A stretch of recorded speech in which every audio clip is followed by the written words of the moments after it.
ഇനി ആരൊക്കെ എന്തൊക്കെ വെല്ലുവിളിയായിട്ട് വന്നാലും അതെല്ലാം നേരിടാൻ ജോർജ് കുട്ടി തയ്യാറാണ്. കാരണം സ്വന്തം കുടുംബത്തെ സംരക്ഷിക്കും എന്ന് ശബ്ദമെടുത്ത ആളാണ്. ദൃശ്യം ത്രീ കാണാൻ പോകുന്നവരോടെല്ലാം ഞാൻ ഒന്നേ പറയുന്നുള്ളൂ, നിങ്ങളെല്ലാം പടത്തിൻ്റെ ട്രെയിലർ കണ്ടതിന് ശേഷം സിനിമയ്ക്ക് പോവുക. ട്രെയിലറിനപ്പുറത്ത് ഒരു സ്കെയില് നിങ്ങൾ സിനിമയിൽ പ്രതീക്ഷിക്കേണ്ട. പക്ഷേ അത് നിങ്ങൾക്ക് എത്രത്തോളം സീറ്റഡ് ആയിരിക്കുമെന്ന് നിങ്ങൾ സിനിമ കണ്ട് തന്നെ അറിയുക.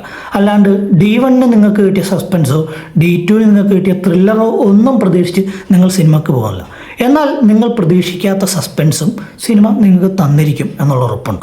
മോഹൻലാലിൻ്റെ ബർത്ത്ഡേ ദിവസം തന്നെ ഇറങ്ങിയ ദൃശ്യം 3 പടം ഒരു ഡ്രാമയായിട്ട് തന്നെയാണ് പോകുന്നത്. സ്വന്തം കുടുംബത്തിൻ്റെ കാര്യങ്ങൾ മാത്രം നോക്കി ആ ഒരു സെറ്റപ്പിലാണ് സിനിമ പോകുന്നത്. പടത്തിൽ ഒരു മുക്കാൽ കഴിഞ്ഞപ്പോഴും നമ്മൾ ചോദിക്കും, എവിടെ ദൃശ്യത്തിൻ്റെ ത്രില്ലർ എവിടെ? അതൊന്നുമില്ല. പടം ഒരു നോർമൽ രീതിയിൽ എന്താണ് സിനിമയിൽ പറയാൻ ഉദ്ദേശിക്കുന്നത് ആ രീതിയിൽ പടം പോവുകയാണ്.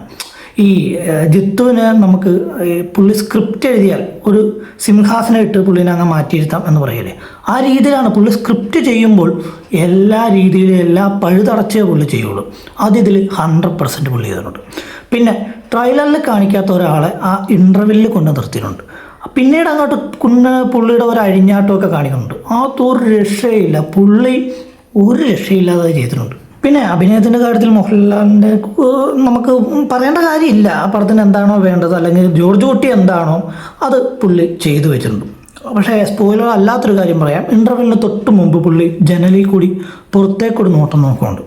എന്താണോ അഭിനയിക്കേണ്ടത് അത് ആ കണ്ണിൽ വരുന്നുണ്ട്.